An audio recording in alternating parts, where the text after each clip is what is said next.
ಗುರಿ ಇನ್ನೇನ ಗುರಿ ಮಾಡ್ತೀವಿ, ಇನ್ನೇನ್ ಗುರಿ ನಾವ್ ಏನ್ ಮಾಡಿ ಶಾಸ್ತ್ರಕಾತ್ರಿಂದ ಎಷ್ಟು ಮಂದಿ ಕುಂತಾರ ನೋಡ್ರಿ ಕಟ್ಟಿ ಮೇಲೆ 1 2 3 4 5 6 7 8 9 10 ಮಂದಿ. ಇವ್ರು ಮುಂಜಾನೆ ಹೇಳ್ತಾರ, ಮುಂಜಾನೆ ಎದ್ದು ಮತ್ತೆ ದಿನನಿತ್ಯದ ಕಾರ್ಯಕ್ರಮವನ್ನು ಮುಗಿಸ್ಕೊಂಡು ಮುಂಜಾನೆ ಚಾ ಕುಡಿದ್ ಹೊರಗೆ ಐತ್ರಿ, ಮತ್ತೆ ಹೊತ್ತೆ ಯಾವಾಗ ಹೋಯ್ತಂದ್ ಕಾಯ್ತಾರ್ರಿ. ಸರಿ ನಿಮ್ದು ವಯಸ್ಸಾಗ್ಲತ್ತಲ್ರಿ, ನಿಮ್ ದಿನಗಳು ಹೆಂಗ್ ಕಳ್ಯತ್ರಿ? ಹಿಂಗೆ ಊಟ ಮಾಡೋದು ಬಂದ್ ಕುಂದ್ರೋದು, ಮತ್ತೆ ಚಂಚಿಗೆ ಮನೆಗೆ ಹೋಗೋದು, ಊಟ ಮಾಡೋದು, ಮಕ್ಕೊಳ್ಳೋದು. ಹಾ, ಮತ್ತಂದ್ರೆ ಗುರಿ ಇಲ್ಲ ಅಂದ್ರೆ ನಿಮ್ ಜೀವನದಾಗ ಗುರಿ ಇನ್ನೇನ ಗುರಿ ಮಾಡ್ತೀವಿ, ಇನ್ನೇನ್ ಗುರಿ ನಾವ್ ಏನ್ ಮಾಡಿ ಶಾಸ್ತ್ರಕಾತ್ರಿಂದ ಏನ್ ಮಾಡ್ರಿ ನೀವು? ಏನ್ ಮಾಡ್ರಿ? ದುಡ್ದೀವಿ, ಏನ್ ದುಡ್ದೀವಿ, ಹೊಲ ಮನಿ ಮಾಡ್ಕೊಂಡಿವಿ.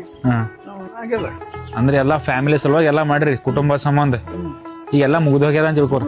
ಅಂದ್ರೆ ನನ್ನೋಟ್ ವಯಸ್ಸು ಇರ್ಲಾಕ, ನನ್ನೋಟ್ ಹಿಂಗ್ ತುಂಬಿದ ಜವಾನಿ ಇದ್ದಾಗ ನೀವ್ ಏನ್ ಮಾಡ್ಬೇಕಂತ ಆಸೆ ಇತ್ತು ನಿಮಗೆ? ನಾವು ಊರಾಗ ಜಾಗ ಇದ್ದಿಲ್ಲ, ವಾಡ್ಯಾಗ ಹೊಲ ಇದ್ದಿದ್ದಿಲ್ಲ, ಒಬ್ರು ಮನ್ಯಾಗ ದುಡ್ಡು ಬಡದಾಟ ಮಾಡ್ಕೊಂಡಿವಿ. ಈಗ ಮನಿ ಇದ್ದಿಲ್ಲ, ಹೊಲ ಇದ್ದಿಲ್ಲ, ಎಲ್ಲ ಸ್ವಂತ ದುಡ್ಡು ತಗೊಂಡ್ರ. ನಿಮ್ ಪಪ್ಪ ಅವ್ರ ಏನ್ ಗಳಿಸಿಲ್ರಿ?